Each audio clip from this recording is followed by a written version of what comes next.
এই শতরূপা, নীরাকে দেখেছি। হ্যাঁ, কলেজের গ্রিন জোনে থেকে যেটা দেখলাম। ওহ, থ্যাংক ইউ রে।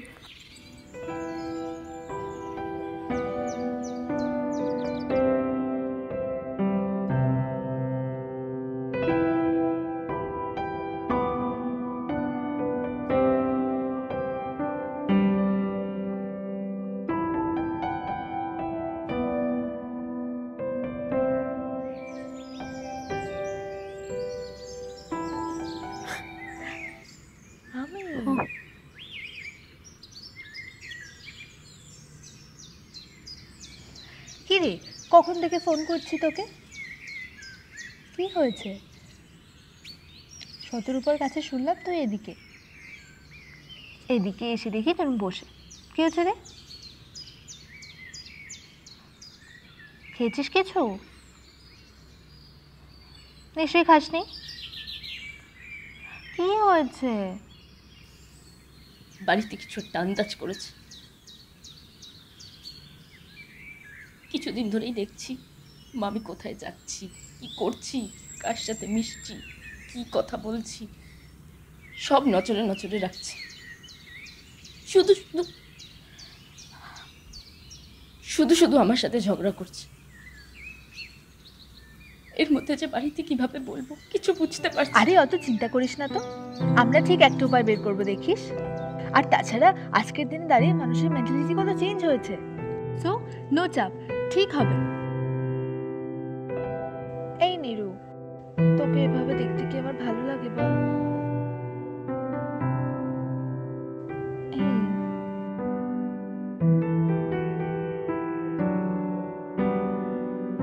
খাবারটা নীরু, ভয় তো আমার পাওয়ার কথা রে। আমার বাড়ি কি কনজারভেটিভ তুই তো জানিস, বল। তোর বাড়ি কত ভালো, কালচারালি কত অ্যাক্টিভ। তোকে ঠিক বুঝবে, দেখিস। তুইও তো কত সুন্দর গান গাস, কিন্তু সারাদিন বই নিয়ে যে কি করিস? বই আমায় শান্তি দেয়, মুক্তি দেয়, ওটাই আমার ভালোবাসা।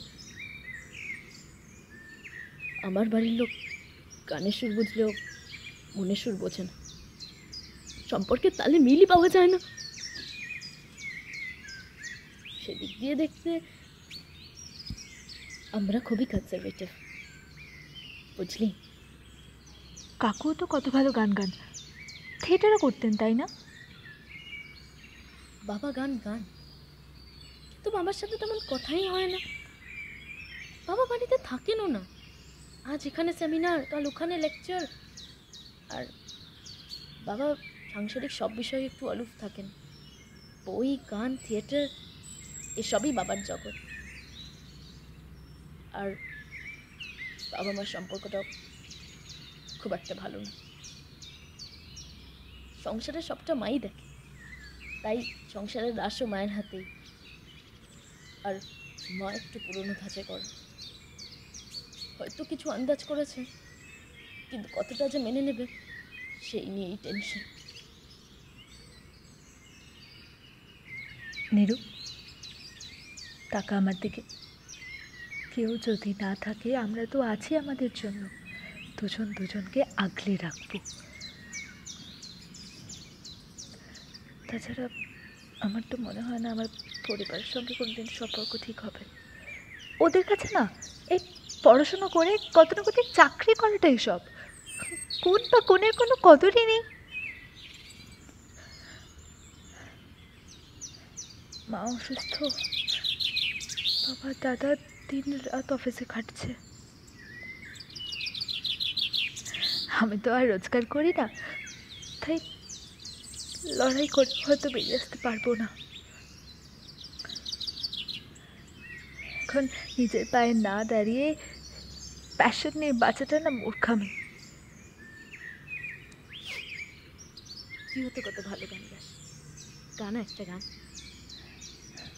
গান আমার ভালোবাসা।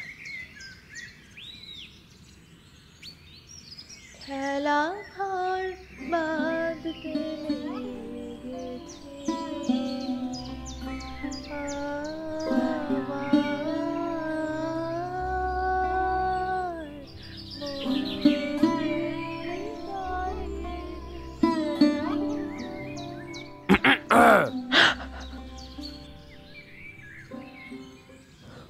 ঝিল, খেলাঘর বাঁধার শখ কার না থাকে বল?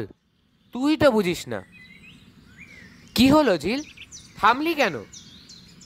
ক্লাসটা শেষ হতেই তোকে খুঁজছিলাম, দেখলাম তোরা ডিপার্টমেন্টেও নেই।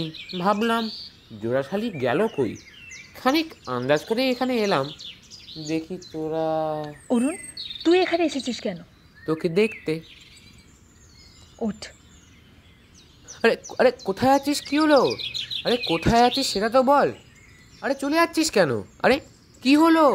আমার কি দেখতে খারাপ বল? ফার্স্ট সেমে ফার্স্ট হয়েছি, টাকা পয়সার অভাব নেই, আর কি চাই? অরুণ প্লিজ বিরক্ত করিস না। দেখ, তোকে তো আমি কতবার ভালোভাবেই বলেছি যে আমার তোর প্রতি ওরকম কোনো অনুভূতি নেই। সবাই দেখছে, প্লিজ যা।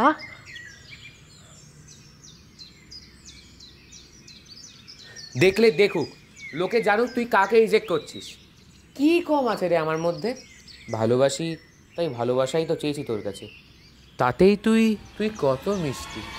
বল না তুই আমায় ভালোবাসিস, বল না, বল না তুই। দেখ ভুলে যাস না, হ্যাঁ তোকে কিন্তু এই ক্যাম্পাসেই আসতে হবে, হ্যাঁ ভুলে যাস না। আমি থাকতে তুই ঝিল্লি কিচ্ছু করতে পারবি না। আমি সব দেখে নেব, আমি দেখে নেব। Bloody pervert.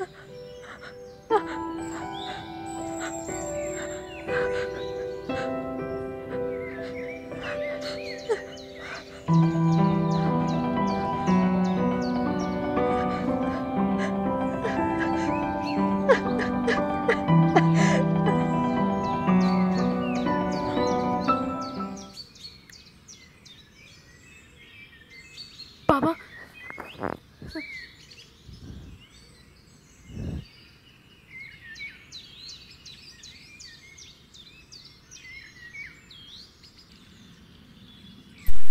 কলেজ লাইফে আমি একজনকে ভালোবাসতাম। আমরা দুজনে একসঙ্গে কলেজে পারফর্ম করতাম। ও খুব সুন্দর গিটার বাজাতো, গান লিখতো, আমি গানে সুর দিতাম, গাইতাম, কত লোকে প্রশংসা করতো। কেউ কেউ আবার আমাদের সম্পর্কটাকে নিয়ে ঠাট্টাও করতো। ও পাত্তা দিত না। আমি আমার অনুভূতির কথাগুলো তোকে জানাইনি, কিন্তু কিন্তু ও সক্রিয় রাজনীতি করত, কারোর কথা শুনতো না। কত বুঝিয়েছি, শোনেনি। একদিন শ্যামবাজারে গোষ্ঠীদ্বন্দ্বের শুট আউটে ওর গুলি লাগে। সংকল্প আর ফিরে আসেনি।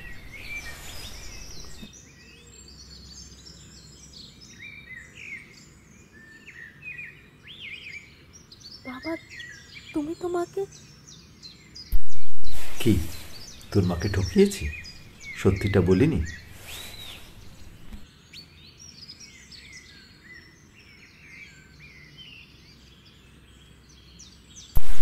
সংকল্পকে আজ আমি ভুলতে পারিনি।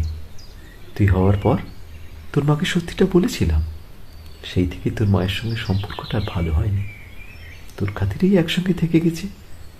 হয়তো অভ্যাসের বসে এতগুলো বছর একসঙ্গে কাটিয়েছি, হয়তো বা ভালোবাসাতেও, জানি না। মানুষ হিসেবে হয়তো নিজের কাছে নিজে হেরেই গেলাম। তবে আমি হেরে গেলেও তোদের ভালোবাসাকে হারতে দেব না। তোদের এই সম্পর্কের পেছনে আমি আছি।